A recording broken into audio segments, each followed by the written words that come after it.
Shalom. Before I get started, as always, I want to give all praise to Yahweh, Bahashem, Yahweh Shai, Bahashem, Rakakwadash. Double honors to the apostles and elders of Great Millstone, where I learned this truth. Peace, blessings, and salutations to the elect out there scattered abroad, pushing this truth on the four corners of the earth, risking their lives and freedom to do so. It's the brother Tazamak, coming back with a quick lesson. I'm going to call this lesson, Ye Are No More Strangers and Foreigners. And I'm going to be going into the Gentile, the stranger topic. That seems to be a stumbling block for majority of Israel, the 2/3, because they don't understand this topic. Heathens don't understand this topic. The only people that can break this down to you correctly is the men of Yahweh Bashem Yahweh Shai, not a Christian church, not a Catholic church, not a Seventh-day Adventist church. You only can find the deeper understanding of these scriptures by way of the Rakakwadash, the Holy Spirit. Yahweh Bashem Yahweh Shai has to be dealing with you for you to even have the Holy Spirit. Okay? So, Lord's will, this be an edifying lesson. I'm going to go ahead and jump into it. And firstly, I'm going to start off in the book of Numbers 1 and 18. But before I get to that, I want to go in actually to the word Gentile. From the Latin is gentilis, okay, which means a foreigner and a stranger. All right, so I wanted to point that out before I get into these scriptures. Okay, so a foreigner, a stranger, Gentile, it's all one and the same. All right, people get tripped up over it. So I'm gonna start off in the book of Numbers, the first chapter.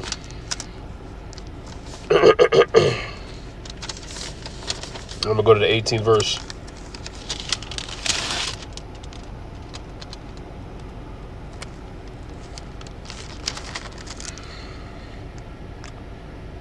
Okay, this is Numbers 1 and 18.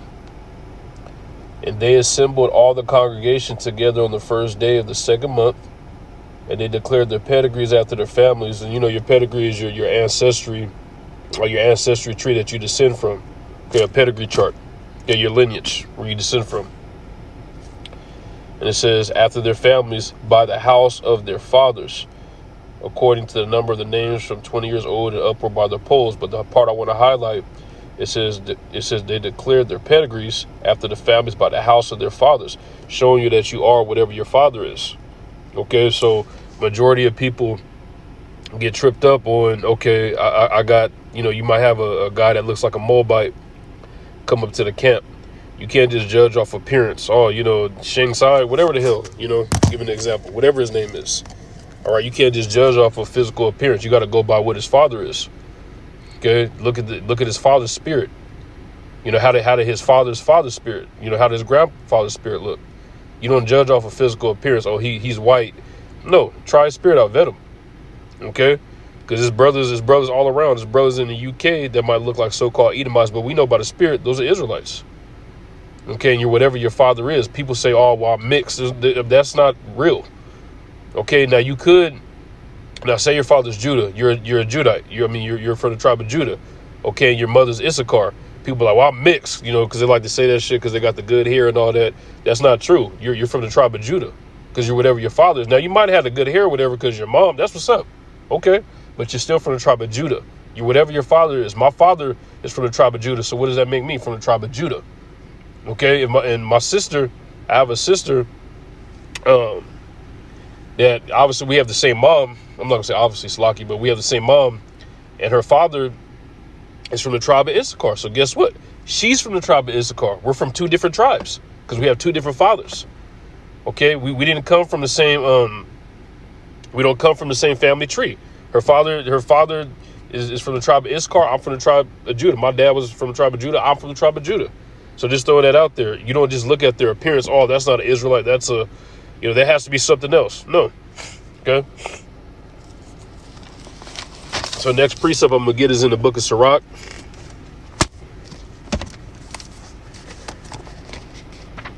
Okay, the book of Sirach.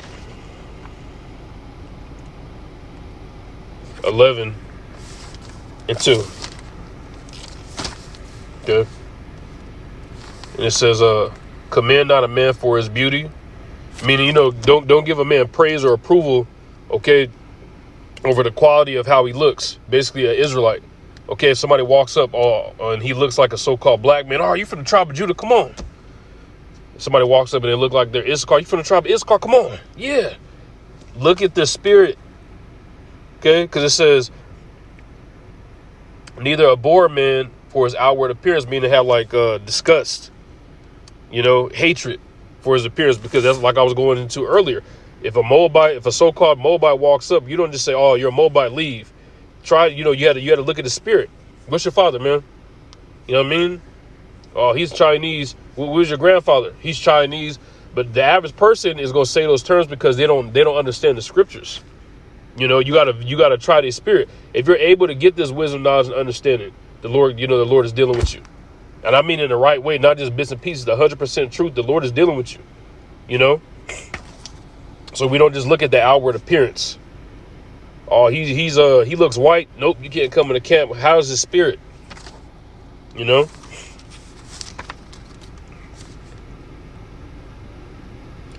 And I'm gonna get more into the Gentile subject, but this all goes hand in hand, okay? Because we had people, our people back in Corinth and Ephesus. We all thought we were those type of people, the Greeks, okay? Because you had certain brothers, the seed got mingled. Okay, the seed got mingled, and you had certain brothers looking like Greeks, okay? But they were actually Israelites, all right? So I'm gonna go to 1 Samuel. Okay.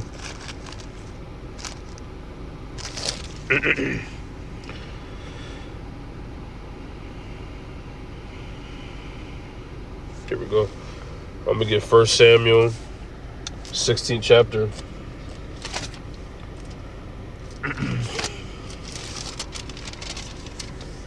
And I'm gonna go right about the 7th verse. But the Lord Yahweh said unto Samuel, look not on his countenance or on the height of his stature.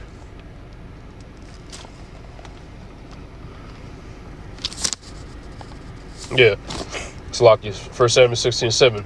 But the Lord Yahweh said unto Samuel, look not on his countenance or on the height of his stature, because I have refused him. For the Lord Yahweh see it not as man see it, for man looketh on the outward appearance. You see? That's why I was bringing those scriptures up. But the Lord Yahweh looketh on the heart.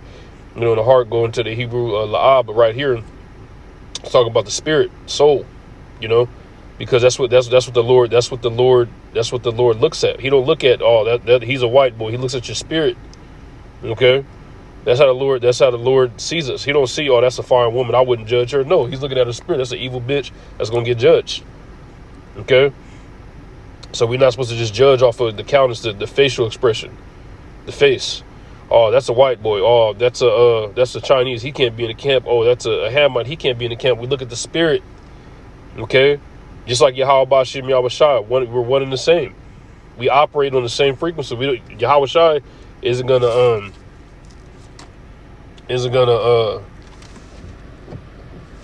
I'm doing the lesson right now. Oh, I didn't know you were recording. Yeah. I'll be back. Where you going? For what? How long?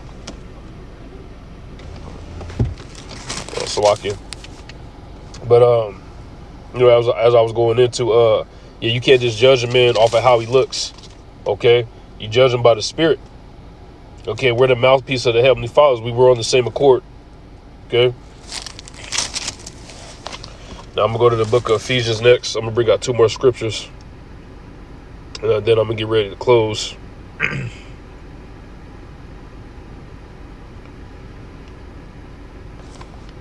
So I'm gonna go to Ephesians 2. And I'm gonna start at verse 12. That at that time you were without Hamashiach, being aliens from the commonwealth of Israel. Okay? And this is Paul, talking to the Israelites in Ephesus, Greece. Okay, it was a letter. And it says at the time you were without Hamashiach, without the knowledge of who we were. Okay, because we were in that Greek mindset, in that alien, in that foreigner mindset. Okay, thinking that we were Ephesians, man. We didn't know we were Israelites, and the majority of us didn't want to be Israelites. Okay, because they were just like now. You tell somebody they're Israelite, they're gonna get mad and try to fight you, man. Fuck that, I'm black. No, I'm Mexican, because they're so stuck to that identity that Esau gave them. You know, it says, being aliens from the commonwealth of Israel and strangers from the covenants of promises. Okay, and the covenants are for us, the Israelites, the law, statutes, and commandments, man. Okay, and the promises, that's all for us, man. Abraham, Isaac, and Jacob is for the nation of Israel. It's for nobody else. All right. And we were going along with the customs of the Greeks as well, though. Just like today, our people follow a multitude to do evil. They celebrate Thanksgiving, Christmas, but they don't keep the Shabbat. But they don't keep the Day of Atonement. But they don't keep the Pesach. Okay, they do all the wicked holidays that everybody else does around us, except us. Because the Lord pulled us out of it. He pulled our mind out of this place. Micah 2:10. Okay, this isn't our rest, but you got to depart your mind out of here. Okay? It says, having no hope. Okay? And without Yahweh in the world. And if you're calling yourself a Puerto Rican, a black person, a Mexican person, you don't have hope. Okay? Because the Lord is not coming back to save those type of people. The Lord is coming back to save Israelites. And the people that know they're Israelites, that build it on their faith. Not a black person, not a Puerto Rican person, not a white person. Okay? Because like I was going into earlier, you have Edomites. I mean, you have certain white people that might look like it, but they're Israelites, according to their father's lineage. Okay? You don't just look at them, you look at the spirit. All right? I'm going to jump to the 19th verse.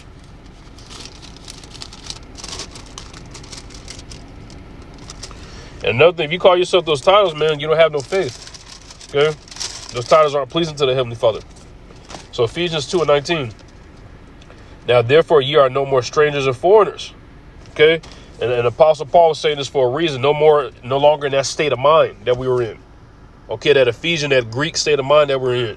Because you know who you are now. You know about Yahweh Shai. You know you're an Israelite. You know what tribe you come from. Okay? You're not going to go along with the customs and the ways that everybody else was doing. Because when you had Alexander, Ptolemy, Antiochus, they threw different names and different titles on us. Okay, and our people ran with it. All right? So Paul's saying, come out of that mindset. You're not like that no more. Come out of that mindset. Okay? It says, but fellow citizens with the saints are the Israelites, and they're the household of Yahweh, which is the Israelites as well. Okay? I'm getting ready to close in the book of 1 Corinthians, the 12th chapter.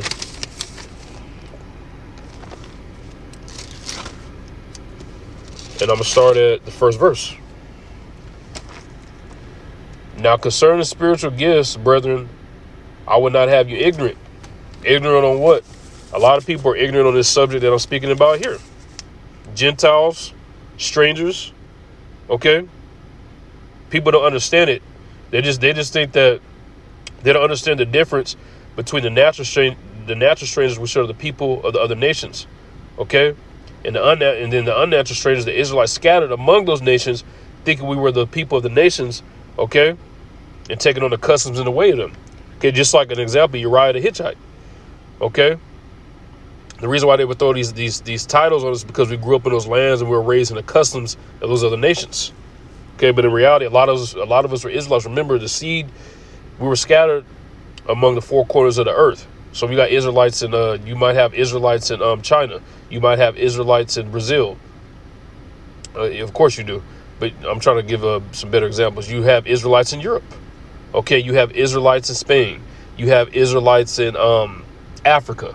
You have Israelites. The Israelites can't be numbered like the sand of the sea. We're everywhere. Okay?